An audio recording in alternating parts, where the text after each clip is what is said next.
स्वागत है आपका अपने YouTube चैनल CS एकेडमी में। और आज हम लोग जैसा कि आपने दो वीडियो देखा होगा, गुट निरपेक्ष और एक था प्रथम विश्व युद्ध। तो आज हम लोग पंचशील के बारे में जानेंगे, क्योंकि एक छोटा सा ही टॉपिक है और कई बार एग्जाम का प्रश्न रहा है। तो 8, 10, 11 प्रश्न हम इस टॉपिक से भी करेंगे और जो कि काफ़ी महत्वपूर्ण है। और बार बार आप इस वीडियो को देखें, रिविजन करें, शेयर कर दें एक बार, ठीक है। तो देखिए, जैसा कि आप देख रहे हैं पंचशील। देखिए, पंचशील का मतलब क्या होता है कि अगर बीच में अगर हम इसमें लगा दें प्लस का चिन्ह तो पंच जोड़ शील। तो बौद्ध धर्म में असल में ये शब्द दिया भारत में, क्योंकि 5 शील यानी कि 5 उद्देश्यों के लिए, यानी 5 उद्देश्यों पर बात की गई थी, इसीलिए इसका नाम रखा गया पंचशील, ठीक है। तो देखिए, हम शुरू करते हैं, क्योंकि ये पूरा का पूरा समझौता जो है पंचशील समझौता भारत और चीन के बीच ही हुआ। और भारत और चीन के बीच इकलौता समझौता है जो तिब्बत को लेकर हुआ। उस समय चीन ने कहा कि तिब्बत जो है वो चीन का हिस्सा है और भारत ने उसे एक्सेप्ट किया, क्योंकि तत्कालीन उस समय प्रधानमंत्री पंडित जवाहरलाल नेहरू थे और 1954 में ये पंचशील समझौता हुआ था। तो उस पर हस्ताक्षर हुआ था दोनों का। देखिए, पंचशील समझौता प्रधानमंत्री जवाहरलाल नेहरू एवं देखिए किसके बीच में हुआ, तो इसका आंसर देख लीजिए क्या हो जाएगा, ठीक है। तो इसमें देखें, प्रीमियम चाउ एंड लाई आपका आंसर बनेगा। तो ऑप्शन नंबर ए आपका आंसर बन जाएगा, ठीक है। चलिए, नेक्स्ट प्रश्न है, पंचशील समझौता पर औपचारिक रूप से हस्ताक्षर कब किया गया? बिल्कुल, इस पर हस्ताक्षर किया पंडित जवाहरलाल नेहरू ने, है ना, इस पर हस्ताक्षर किया था। तो आंसर बनेगा आपका ऑप्शन नंबर बी 28 अप्रैल। एकदम इसको याद करेंगे, VVI एकदम पॉइंट है, ठीक है। 28 अप्रैल 1954 को इस पर हस्ताक्षर किया गया था। देखिए, अगला प्रश्न है, भारत ने 1954 में किसे चीन का हिस्सा मानकर पंचशील पर हस्ताक्षर किया था?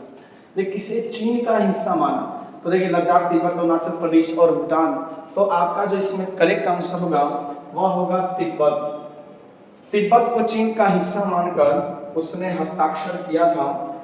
भारत और चीन ने, आगे बढ़ा जाए, हम नेक्स्ट देखेंगे पंचशील समझौते के मुख्य बिंदु। तो देखिए, इसके मुख्य बिंदु की अगर हम बात करें, ठीक है, इसके मुख्य बिंदु की अगर हम बात करें तो सबसे इंपॉर्टेंट देखिए, इसमें शांतिपूर्ण सह अस्तित्व, एक दूसरे की क्षेत्रीय अखंडता और संप्रभुता के लिए परस्पर सम्मान, आपसी गैर हस्तक्षेप, आपसी गैर आक्रामकता, समानता और पारस्परिक लाभ। देखिए, ये 5 सिद्धांत हैं, पहला, दूसरा, तीसरा, चौथा और 5वां। इसलिए इसका आंसर भी बनेगा आपका ऑप्शन नंबर बी, क्योंकि ये 5 सिद्धांत जो हैं यही वो पंचशील है, यही 5 सिद्धांत है जिस पर भारत और चीन ने हस्ताक्षर किया था।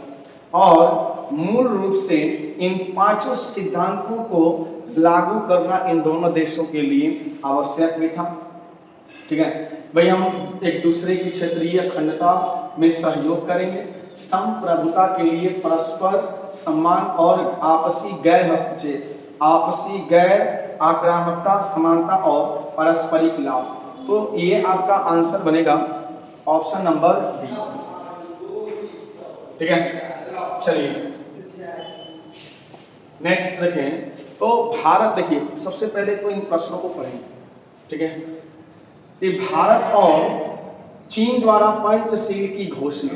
तो देखिए, पंचशील की घोषणा तो अभी आपने जस्ट थोड़ी देर पहले ही देखा कि भारत और चीन के बीच पंचशील की घोषणा जो है 1954 में की गई, ठीक है। तो ये आपका आंसर बनेगा ऑप्शन नंबर ए, ठीक है। आगे बढ़ें, पंचशील का अर्थ है,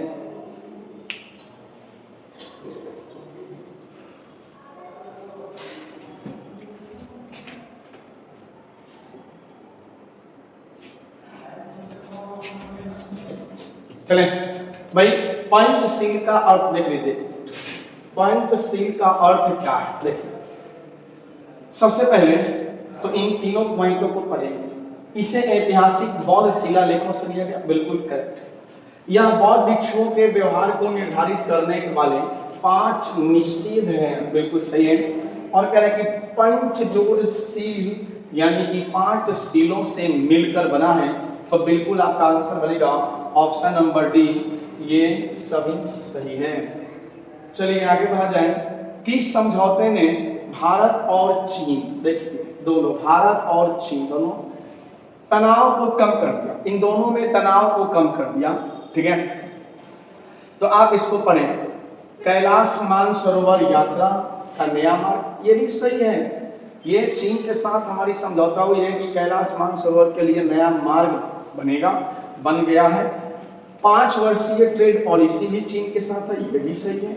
और महाराष्ट्र में औद्योगिक पार्क, ये भी सही है। ये तीनों आपके सही है। और उसके बाद पंचशील, लेकिन आंसर हमारा ऑप्शन नंबर डी क्यों होगा?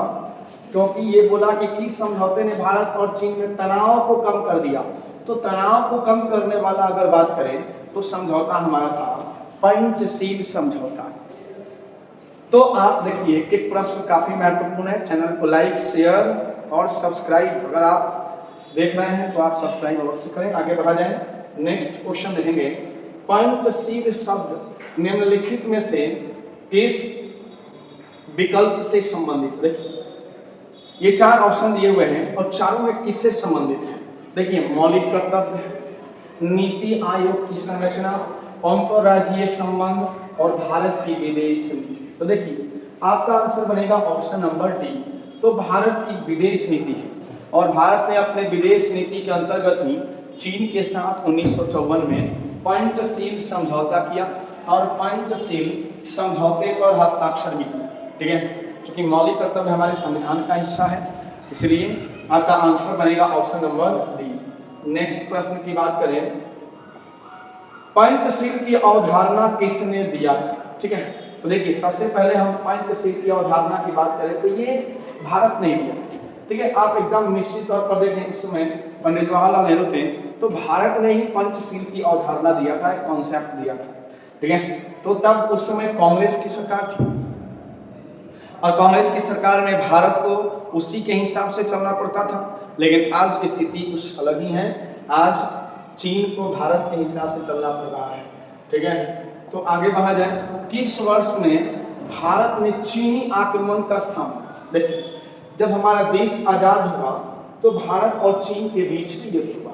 तो भारत और चीन के बीच में युद्ध होने का कारण भी था सीमा पे बड़े पैमाने पे चीन का वर्चस्व होना, और असल में चीन ने ही हमला किया था भारत पर। उस समय भारत को लगा कि हम युद्ध नहीं होगा और भारत युद्ध के लिए तैयार भी नहीं था, क्योंकि किसी भी युद्ध को लड़ने के लिए कम से कम 1 महीना का समय लगता है और भारत उस समय तैयार नहीं था।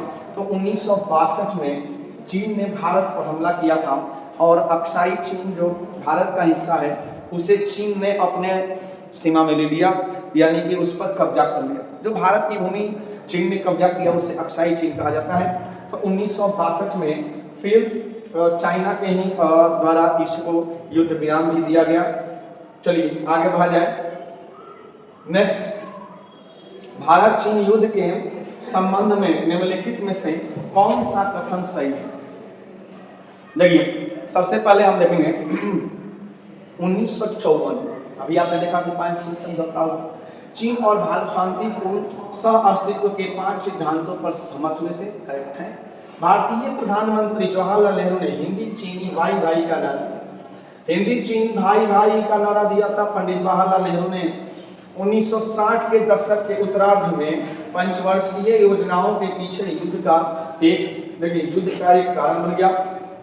आईटीबीपी की स्थापना 1962 चीन युद्ध के बाद, चूंकि इसका नाम है Indo Tibet border police, ITBP की स्थापना 1962 में भारत चीन युद्ध के बाद किया गया। तो आंसर बनेगा आपका एफ। बिल्कुल ये सभी के सभी, ये चारों आपके करेक्ट हैं, ठीक है।